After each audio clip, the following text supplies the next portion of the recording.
இது பார்த்திங்கன்னா முத்துக்கொட்டை இலை பாருங்க. முத்துக்கொட்டை இந்த மாதிரி இருக்கும். முத்துக்கொட்டை இந்த இலைங்க வந்து இந்த மாதிரி இருக்கும். இந்த இலைங்களை வந்துட்டு வெறும் இலைங்களை மட்டும் இப்படி பிச்சு எடுத்துக்கணும். இந்த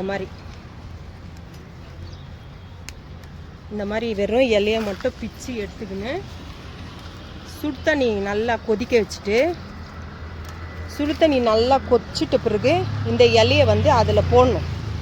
அதில் போட்டு மறுபடியும் இன்னும் நல்லா கொதிக்க வச்சுட்டு கீழே இறக்கி வச்சுட்டு, ரெண்டு தண்ணியை பச்சை தண்ணி சுடு தண்ணி ரெண்டுமே ஒன்றா மிக்ஸ் பண்ணிட்டு விதன்னு பார்த்துட்டு அதில் வந்து மஞ்சத்தூள் உப்பு போட்டுட்டு கால் ரெண்டுத்தையும் அதுக்கு ஒரு பக்கெட்டில் ஊற்றிட்டு காலை ரெண்டையும் அதில் வச்சுட்டு உங்களுக்கு எவ்வளோ சூடு பொறிக்க முடியுமோ அவ்வளோ சூடுக்கு நீங்கள் வைக்கலாம். இது வச்சு பாருங்கள். பாதம் வலியெல்லாம் ரொம்ப கம்மியாயிடும்.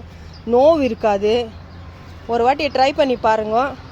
உங்களுக்கு எப்படி இருக்குதுன்னு சொல்லிட்டு கமெண்டில் சொல்லுங்கள்.